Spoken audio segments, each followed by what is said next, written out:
Hi friends, welcome to flavour studio. இன்றைக்கி நம்ம சேனலில் நல்லா சாஃப்டான ஸ்பஞ்சியான ஒரு ஸ்வீட் ரெசிபி தான் பார்க்க போகிறோம். இந்த ஸ்வீட் ரெசிபி செய்கிறதுக்கு அதிகம் பொருட்கள் கூட தேவையில்லை. ரொம்ப சுலபமாக நம்ம எல்லார் வீடுகள்லேயும் இருக்கக்கூடிய ஒரு பொருள் வச்சு தான் இன்றைக்கி இந்த ரெசிபி நம்ம பண்ண போகிறோம். ரொம்ப ஜூஸியாக சாஃப்டாக குலோப் ஜாமுனை விட ரொம்ப டேஸ்ட்டாக இருக்கும் இந்த ஸ்வீட் ரெசிபி. இந்த டேஸ்டியான ஈஸியான ஸ்வீட் ரெசிபி எப்படி பண்ணுறதுன்னு பார்க்குறதுக்கு முன்னால் உங்கள் எல்லார்கிட்டேயும் 2 முக்கியமான குட் நியூஸ் நான் ஷேர் பண்ணிக்க விரும்புகிறேன். 2 நாள் முன்னே நம்ம சேனலில் போட்ட ஒரு வீட் flower sweet milk cake recipe 44 மணி நேரத்திலேயே 5 லட்சம் பேர் பார்த்துட்டு நிறைய லைக்ஸ் அண்ட் கமெண்ட் கொடுத்துருந்தீங்க. ரொம்ப ரொம்ப ரொம்ப சந்தோஷமாக இருக்குது எனக்கு. உங்களோட அன்புக்கும் ஆதரவுக்கும் ரொம்ப ரொம்ப தேங்க்ஸ் சொல்லிக்க நான் கடமைப்பட்டிருக்கேன். அதே மாதிரி இன்னொரு சந்தோஷமான விஷயம் என்ன அப்படின்னா, நம்ம சேனலில் ஒரு 3 வாரத்துக்கு முன்னால் போட்ட வீட் ஃப்ளவர் சமோசா அதுவும் இன்றைக்கி 1 மில்லியன் வியூஸ் ரீச் ஆகியிருக்கு. இவ்வளோ ஷார்ட் பீரியடில் மில்லியன் வியூஸ் வந்தது எனக்கு ரொம்ப ரொம்ப ஹாப்பியாக இருக்குது. நம்ம சேனலை சப்ஸ்கிரைப் பண்ணி லைக் பண்ணி ஒவ்வொரு வீடியோவுக்கும் ஆதரவு தர்ற உங்கள் எல்லாருக்கும் மில்லியன் தேங்க்ஸ் நான் சொல்லிக்க ஆசைப்பட்றேன் இந்த டைமில். Thank you so much to each and every one. நீங்கள் இல்லைன்னா இந்த சேனல் இல்லை, நாங்கள் இல்லை. ஸோ கீப் வாட்சிங் அண்ட் கீப் சப்போர்ட்டிங் அஸ். இப்போ நம்ம ரொம்ப டைம் வேஸ்ட் பண்ணாமல் இந்த ஸ்வீட் எப்படி செய்கிறதுன்னு பார்க்கலாம் வாங்க. இன்றைக்கி நம்ம இந்த ஸ்வீட் பண்ணுறதுக்கு மெயினான இன்க்ரீடியன்ட் என்ன அப்படின்னு பார்த்தீங்கன்னா, பொரி, பஃப்டு ரைஸ் அப்படின்னு சொல்லுவாங்க. இந்த பஃப்டு ரைஸ் 2 கப் அளவு நான் எடுத்திருக்கேன். இதை மிக்ஸி ஜாரில் சேர்த்து நல்லா ஃபைன் பவுடராக அரைச்சி எடுத்துக்கணும். மிக்ஸி ஜார் நல்லா ட்ரையாக இருக்க மாதிரி பார்த்துக்கோங்க. இப்போது ஒரு வாணலியில் 1 கப் அளவு பால் எடுத்துக்கிறேன். 1 கப் பால் அப்படிங்கிறது 250 ml பிடிக்கிற கப் நான் யூஸ் பண்ணுறேன். நீங்கள் மெஷர்மெண்ட் கப் தான் யூஸ் பண்ணணும் அப்படின்னு கிடையாது. நீங்கள் பொரி, பால், சுகர் எல்லாம் எந்த கப்பில் எடுக்கிறீங்களோ அதே கப்லேயே நீங்கள் மெஷர்மெண்ட் மெயின்டைன் பண்ணிக்கோங்க. இப்போ நான் 1 கப் பால் எடுத்திருக்கேன். இதில் கொஞ்சமாக ஒரு டேபிள் ஸ்பூன் அளவு சுகர் சேர்த்துக்கிறேன்.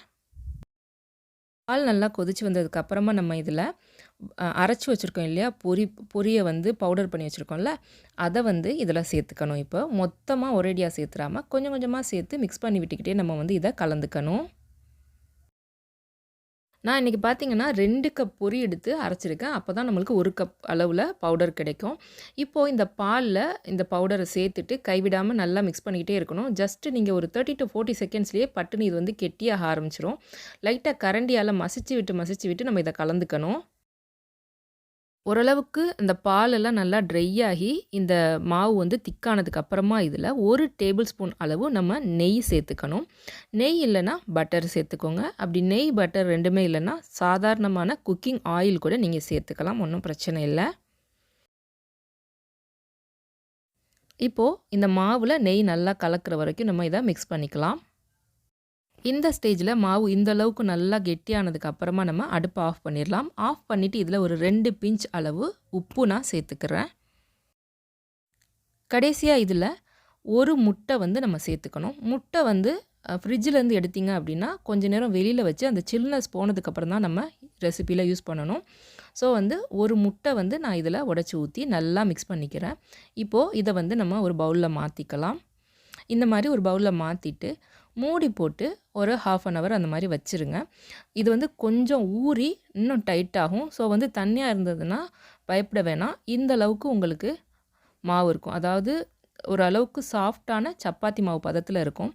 இப்போ இதை நம்ம நல்லா மசிச்சு விட்டு பிசைஞ்சிக்கலாம். நான் ஒரு சின்ன பிளாஸ்டிக் க்ளவுஸ் யூஸ் பண்ணியிருக்கேன். கையில் இது கொஞ்சம் லைட்டாக ஒட்டுற மாதிரி இருக்கும். நீங்கள் உங்ககிட்ட க்ளவுஸ் இல்லை அப்படின்னா கையில் ஆயில் தடவிட்டு இதை நல்லா பிசைஞ்சு எடுத்துக்கோங்க. ஒருவேளை மாவு நீங்கள் இந்த மாதிரி பிசைஞ்சு எடுக்கும்போது கையில் ஒட்டுது அப்படின்னா கொஞ்சமாக ஒரு டேபிள் ஸ்பூன் அளவில் கோதுமை மாவு இல்லைன்னா மைதா மாவு தூவிட்டு அதை சரியான கன்சிஸ்டன்சிக்கு நீங்கள் எடுத்துகிட்டு வந்துடுங்க.